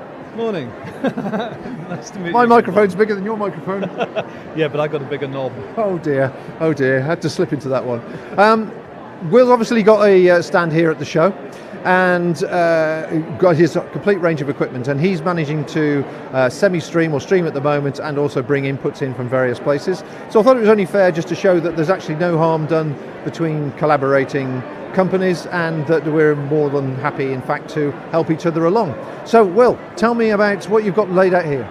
Okay, so what I've got laid out here is my standard stream setup, which consists of this production cube, which is 45 kilos of kit that handles all the switching from the multiple cameras, and has got multiple monitors built into it so I can keep an eye on everything. The monitor that we've got here that's currently showing the multiple pictures, that would be the front of house thing, and I would show the normal sort of program output on that. But just so we can see it a bit easier, we've got it up here. And that's all configured through the little sort of programmable keyboard, because my background, my career background is in software development, so I'm very good at configuring technology and making it work for me. So I can do an awful lot with technology before I need to bring someone else in. Sometimes you need to bring in a second op if you're going to operate multiple cameras that you're going to be, focusing on, and that's where collaboration with people like yourself comes in. And also, I think this, where at the moment, certainly with what you're doing here, is a slightly different market. I wouldn't be able to do the very portable live stream that you're doing. I can be portable, for example, at a funeral where I can follow the procession to the grave, but there I'm beaming back to this home base, which is then going out through the aerial out, rather than sort of being very manoeuvrable such as you are. And there's, although I think businesses need educating, I think there's plenty of room in this space for the live stream. Well, I think streaming itself generally is taking a different route now, and it's established itself really as a sort of the authentic way to get a message across. But there's also the practical side of it, like you say, like funerals and weddings and so on. There are a lot of people that are saving money by not travelling to another country to be a guest at an event. And streaming is certainly becoming a very affordable part of that. So today we've got 5 cameras. You've got one at the top there, I notice. That's right. That's peering down on us. I think you're just calling that up now on screen. Okay. So we've got the wide camera. Okay, yeah, you can tilt down now. Hang on, you can just tilt down now to the. Do you want to take it back to the other one again? Which one? That's it, the overhead, because it's now on screen. And then we've got the other cameras here as well, which are a whole variety of very nice, expensive cameras with these good lenses on. And do you want to just bring up one of those as well, or one of the ones at the back there, perhaps? So we've got that's this one here. Yeah. We can switch to this one here, and then we're getting video feedback now. Yeah. This is this one. And this is this one. Okay, we'll just leave those on there for a second. So the expo today, then the show itself, has it been of interest? We've had a lot of inquiries, or at least people wanting to know more? This is the first time I've done an expo. So that experience is a new experience for me. The conversations that I've had haven't been numerous, but the ones I've had have been of high quality. It's been quite useful being stuck next to the coffee queue. And there was a lady I just collared now to say, can I talk to you while you're waiting for the coffee? And she's turned into a potential lead for something. So that was on the Impact Films, where she deals with ESG, environmental social governance, And that's where showing why people are doing what they're doing really can make a difference to them. Okay. Well, let's just talk about that for a second then, because obviously streaming is one thing, but the social films, the impact films that you're doing, you sort of have a particular area that you like to concentrate on. Yeah, so I'm all about people that are making a difference to the world, making an impact on the world. And so I've been doing some work with charities. And interestingly, a local photographer who called himself an ethical photographer. So we explored why he talks about being an ethical photographer. But I think that if you can use story to really move people into action, and a fantastic example that we had over Christmas was Mr. Bates versus the Post Office. Albeit that was a drama, but there was a story behind that, obviously, that brought things to attention and literally changed the law almost overnight in terms of the speed that government moves at. It was almost instantaneous, the impact that film had. So stories that are well told, that really resonate with people emotionally, do make a difference, not just in the world, but to company's bottom line. Yeah, excellent. Well, I hope that the rest of the show goes well for you. There's another two and a half hours, 3 hours to go. So I'm going to hand back to the studio now and go in hunt of my next guest. There's no point in me trying to queue for a coffee because the queue's still huge. I'm not surprised if it's free. So we're going to hand back to the studio and I shall be back shortly. Okay, thank you very much. Thanks.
I'll just be a few more minutes before my next guest is on the live stream. As you can see from these photographs taken earlier today, it is a busy one here at the Three Counties ground. So if you're a local business and want to talk to potential service providers, let me remind you, it is free to enter, parking is also free, and it's open until 2:30 p.m. today.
Yes, it is getting towards lunchtime, and naturally you gravitate back to the food hall for the samples, which you can obtain if you're lucky enough to be at the Veg Life stand, as well as some of the other ones, of course. Now, I'm with Rhiann from Veg Life, and you can tell me rather than me to explain what you've been doing, but your Scotch eggs, I know, are getting a lot of attention. They are. They're not a conventional Scotch egg, that's why. So these are made entirely from plants. They replicate the egg in appearance, texture and taste. I used to lead expeditions around the world to East Africa, South America and Southeast Asia, doing wildlife conservation, reforestation work. And then the pandemic happened, not great for the travel industry. So I moved back to Malvern from my home in Dubai, which is not too dissimilar, as you can imagine. I can just imagine, bikini's different. Yeah. And so I wanted to continue my passion for sustainability and thought, what better way than through the power of food? And that restriction came around where you required a substantial meal to enjoy a pint at the pub. And a Scotch egg had its moment of glory as it was deemed a substantial meal, and saw that as an opportunity to take my creation to market. And then over the last 3 years, we've just been building our wholesale listings, and we're stocked all across the country. Our main stockist is Gloucester Services, which is Chris. Is that the big... Teletubby land. Yeah. The very nice one on the M5 that looks a bit like Teletubbies. But I can't believe how many people actually go there for shopping. Yeah, people go for a day out. It's great. Yeah. You get 3 hours parking, you can go for a nice walk and then go shopping and have a lunch. I know. Different worlds. So, okay, if it's not giving away trade secrets, what's the meat replacement and that sort of thing for people who are... Now, it's vegan as well as vegetarian, isn't it? It is, yes. So it's not a real egg. So the egg itself is made from potato and soya, and then the casing is soya and wheat protein. They don't compromise nutritionally. They have exactly the same amount of protein as a chicken egg. They've got 7 grams less fat than a traditional Scotch egg and a fifth less calories. So they're both better for the consumer as well as better for the planet. And they taste just as good, I understand. They taste just as good. I will find out in a minute. We've had many people today that didn't realise that they're vegetarian, let alone plant-based. So the proof is in the concept, I think. Yeah, brilliant. So there's obviously a concern these days about processed foods and heavily processed foods. So the items the ingredients to go into making these, do they fall outside that category? Yeah, so it's all natural. We use a secret ingredient, well, it's not so secret, but an ingredient called Kaleniuk, which is a sulfuric salt, and it gives it that egginess. Okay. So it's a natural preservative that you can introduce to replicate the eggy. It smells very eggy when you're making it. Right. We use turmeric to colour it, so all natural flavourings as well. Lovely. And you were just telling me before we went live there that there's sort of community projects that are starting to move forward for you as well. Yeah, so I don't like to have too much free time on my hands. So I've set up a community interest cafe just outside of Malvern. It's at Cradley on the main Hereford and Worcester road. It's going to be open as a cafe on a Saturday and Sunday, and then with pop-up events on a Friday with different themes and cuisines. But the main aspect of it is to have a community interest. So Thursdays will be open to everyone, whether that's anyone struggling with mental health issues, any learning difficulties, to come and get involved in some agriculture and horticulture. It's so beneficial. It's a natural therapy, and just being out in nature is really, really beneficial to everyone. Super. Lovely. Well, I wish you all the best for that. It sounds like a lovely idea, as well as obviously the food's a great success, and the idea of a Scotch egg in a pint does all of a sudden appeal at this moment in time. But the final question has to be, after this obviously few years of success and building this up, would you go back to Dubai from Malvern? I wouldn't go back to Dubai. I'd go back to Kenya in a heartbeat. And I was fortunate enough to go and lead 60 students last year for my old company. But no, I wouldn't switch it. It's allowed such great opportunities, and it's really exciting how it's growing. Good. And you had a lot of response here as well, you were telling me. Yeah, so made some real good connections. We're quite well known as the vegan Scotch egg lady now. We've had lots of people come over and say hello, and also made new connections as well. And also it's just that community aspect. Malvern and Herefordshire and Worcestershire are great for supporting one another within business. Brilliant. Well, there you are, folks. You heard that from Rhiann. Again, all credibility to the Expo and the people behind actually putting the event together. It is a great community, and there's certainly a lot of buzz in the room, isn't there? There's a lot of people talking with each other and sharing information. So I'm going to hand back to the studio now, and we will look for, I think, our final guest of the stream.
Still maintaining my position in the food and drinks area, it is my pleasure to stand behind a very attractive stand next to the lovely Lisa from Piston Distillery. And we're going to talk a few minutes about some of the products that she's got, but also some of the things that are happening down at the Piston Distillery, and also the association with a Malvern company in particular. So good morning or good afternoon to you? Good afternoon. Yeah. Good afternoon. It's been a long morning, hasn't it? It has already. Yes, early start. And has it been good for you so far? It's been lovely. Yeah, I've made a lot of really good connections, met some really nice people, which is most important, and given away a few gins, which people love.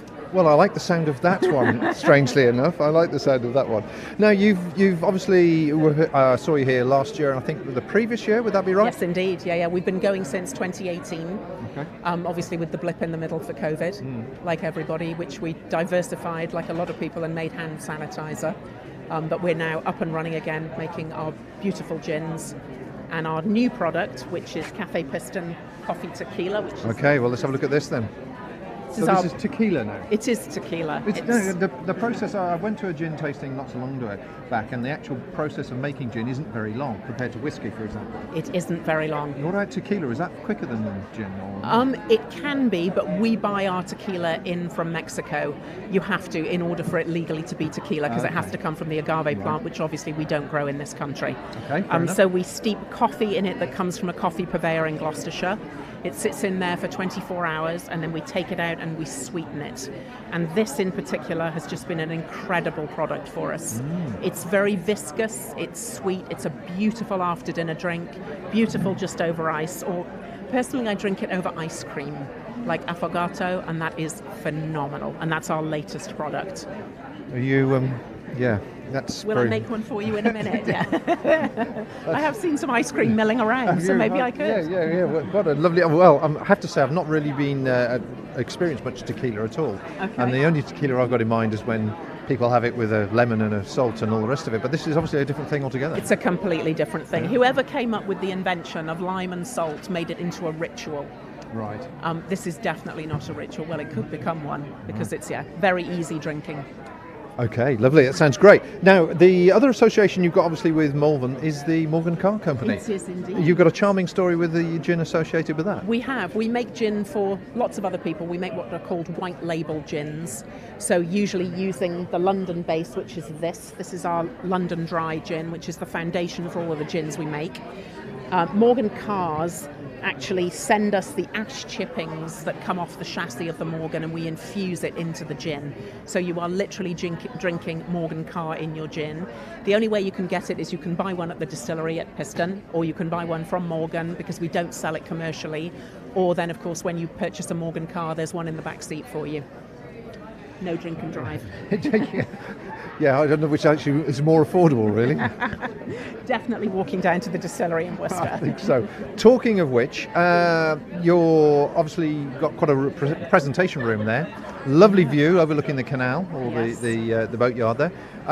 What sort of events do you have happening down at the site? We've only been in our new site since August of last year, so we've renovated the building completely. Nick, who was the founder of the business, went in and we've renovated the whole thing. We're kind of feeling our way with events. So, for example, this Sunday we've got a Mother's Day bottomless brunch that we're doing. We have a cocktail bar which is open on Saturday nights from 6 till 10. You can come in and have some of the best cocktails in the county, I would hasten to say. Sam, who is our resident mixologist, will be there and make you cocktails, and he does invent lots of different things. We did an event for Valentine's Day where people came to us and did a gin tasting and had food, and he invented 3 cocktails for that will never be repeated again. Oh, wow. So he likes the challenge. He likes to give me something to create.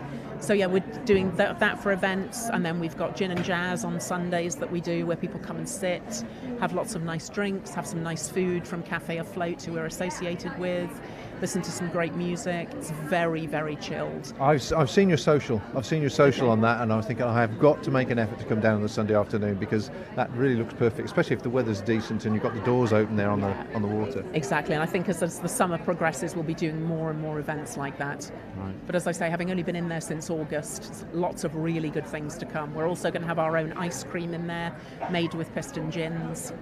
which will be in time for the summer, hopefully in time for Easter. Are you doing the tequila ice cream? We might do a tequila ice cream. Yes, funny you should say that. I might be down in summertime then. Anyway, Lisa, thank you very much indeed for your time. It's been lovely to see you and talk to you once again, and I'm pleased that obviously the show's been a great success for you. Lovely. Well, I'll probably see you here next time in that case. You can enter our competition to win a gin school. Oh, so you can come to us and make your I've own got gin. my cards here somewhere. I'm here somewhere. Right, well, I'm going to hand back to the studio now. Thanks very much indeed to Lisa and Piston Gin, obviously, for their time, and I think we're pretty well near the end of the stream. But back to the studio and we'll do a final piece.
And so we are pretty well concluding our stream here at the show. We've been on for about 3 hours now, and as you can tell, talked to a whole variety of people, and also shown you some of the things that have been going on, like the speed networking and the networking zones and the food zones and the other zones that are going on. There's so much. But every business has a system. Every business runs to a system. My little business runs to a system, and obviously much larger businesses, engineering businesses, employment, recruitment, and that sort of thing. Everybody's got a system, and Coacto are people that help you streamline that system and put processes in place to make it more effective. Would that be a fair description, Paul? Yeah, that's a pretty good description. I think every business, you're right, does have a system. Every business has processes. And really what we see is where those business systems and those processes are aligned, it enables companies to operate efficiently, effectively, deliver good customer service, but most importantly to meet their objectives and to scale and grow. And so we help organisations with that business system and business process alignment. Now, I hadn't really considered it as a development of a business. You know, you always think about social media and marketing and all the other sort of things, which I suppose are tangible if they can be tangible. But sort of streamlining your system or getting a system more effective is obviously quite a good way of saving money as well as being more effective. What I'm curious to know is sort of like today at the Chamber here, what type of businesses have been shown interest in what you can do for them? Yeah, that's a great question. I think the kind of thing that we do applies to any type of business because every type of business manages information, and that information usually sits in a system somewhere, from something like a spreadsheet like Excel to a CRM system like Salesforce.com. And so the type of business that we can serve is almost any business actually, because most businesses do the same kinds of things. They have customers, they have suppliers, they need to pay bills, they're receiving money in, they're sending products out, or they're delivering services. And so for us, systemizing businesses that have all of those common components is actually really straightforward. And so we can support almost any type of business actually. In fact, we haven't been unable to build a system for anybody that's approached us previously. And that includes building systems where it might link to an existing system. So we're working with an engineering company at the moment. They have their own supply chain management system. We took Salesforce.com, we implemented that for their salespeople and their marketing people and some of the other departments in the business, and then we linked it together with their existing system. So now they have two core systems in the business. One is running the front end of the sales and the operations, and then the second system that we integrate with is running the back end operations and fulfillment of the products to their customers. So a potential client then doesn't have to worry so much that you're going to wipe their system out and start again. You can actually integrate with, I mentioned QuickBooks because it's the first one that comes to mind, or Sage or whatever. Yeah, that's right. And for us, it's really about trying to find the right products to meet the business needs. So some folks might go in and say, well, who's done that? And like a builder might say, oh gosh, who put that in? They've done a great job. We don't do that. We look at it holistically and say, what is it you need? And then align the right tools and the right systems to support those needs. And that may mean linking with existing systems, linking with things like QuickBooks. We're just doing a project actually at the moment, as you mentioned, QuickBooks, where there is a medical devices company that rents and sells equipment to drugs companies. So we've built a system to enable them to manage that sales process, that fulfillment process, the rental process, or the invoicing process, and all that data ultimately ends up in a finance system in QuickBooks because somebody needs to pay their bills. And so their customers pay them, and we manage all of those payments for them in the system that we put together. Right, so taking QuickBooks for example, I use it myself, so it just gives you the basic input of regards, this is the item, this is where you got it from, and this is where it's going. But all the subtleties of the relationship you have with that potential customer or client or more clients just isn't in there. So presumably this is some of the things that you're talking about you can assist with? Yeah, I think for businesses managing that information, they're managing their digital assets, and that information has value, and often that value is untapped in an organisation. People need to be able to report on that information. They need to be able to make decisions based on that information. How are our sales going? Are we getting enough leads in order to meet our sales targets? Those are the kind of questions you can ask if you've got the right systems and the right information in place. And accounting systems, you're right, don't capture that information. But what they do capture is the end results of those conversations that turn into opportunities, that turn into deals and orders. And it's about, again, having the right system in place for the right job. So most organisations will have a system to manage their customers, manage their sales. They'll have operational systems to manage the fulfilment of those products and services. But then those transactions end up in the accounting system because you've got bills to pay and money to receive in. Right. So if anybody wants to find out more and get a consultation perhaps and get some more detail about if you can help them and how you might help them, how can they do that? Yeah, so you can go to our website, which is coacto.co.uk. You can also email us at hello@coacto.co.uk. And we're currently offering a free 2-hour consultation. So if you have some challenges in your business, you have systems that aren't quite working well for you, you think you maybe might need to change, or you just want to chat about your business and your systems, get in contact with us. We'll set something up and we'll see if we can help you. Excellent. And you're based in Worcester?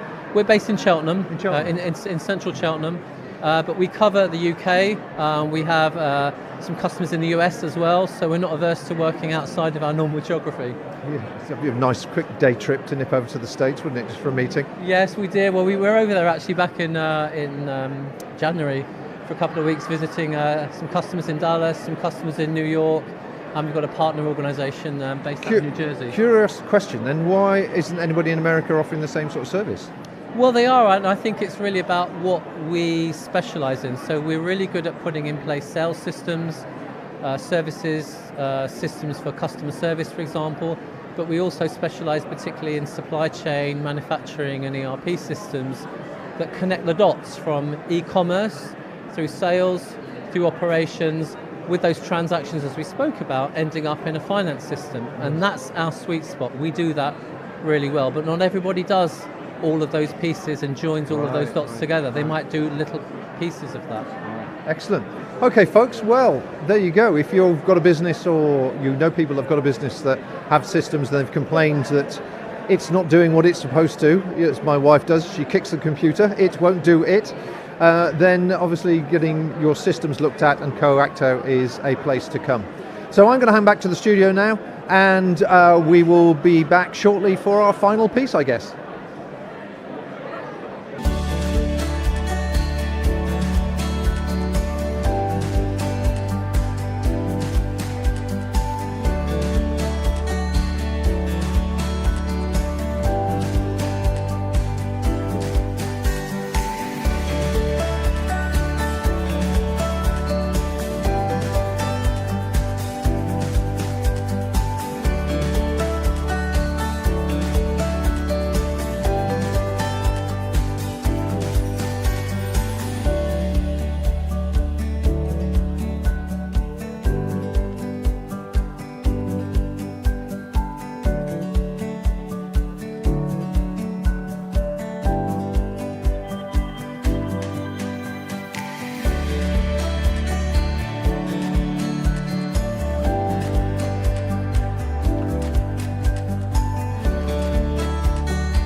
Well, folks, we have got to the end of the stream. We started at 9 o'clock and it's 1 o'clock now, so that's 4 hours of being a mobile stream. My thanks to Rob behind the camera. He's been very patient and very good to keep going with us and set up, and also to Jess back in the studio. As you can see, I'm in front of the Chamber of Commerce stand. Obviously well worth joining the Chamber of Commerce if you can, but they do run a lot of free events as well, and it's worthwhile getting involved and seeing what's about there for networking purposes as well as improving your business skills. They are actually offering a 30-day, I believe, free membership at the moment, so go on the Hereford and Worcester Chamber website to check that out. Now, as I said, today live stream has been just me and Rob with the camera gear. As you can see how portable it's been, so we're able to move around all sorts of events and sites and produce a quality stream like this with all sorts of information as and when you wish. We've had a few comments come in, but nowhere near as many comments as I was hoping for, but I think people are just generally nervous about some of the things that take place when you're on a live stream. But thanks to Rose for her comments as well, that's been fantastic, and to Millie very early on. Now, the Three Counties Live service is obviously as portable as this, or we can be very similar to Will's service that's set up a actually mini studio for you if you have an event and you want to have a chat show type situation. But we're looking for clients that are in the exhibition and events marketplace. And currently we are doing that. And currently we're working obviously here at the Three Counties ground, but we're also working at the NEC as well, and we're at an event in a couple of weeks' time, the Outdoor Expo at the NEC. So if you keep us on your subscription list, you'll get to see that as well, and we'll be talking to various stands, exhibitors and brands, and also sharing some of the bargains and deals that they may have.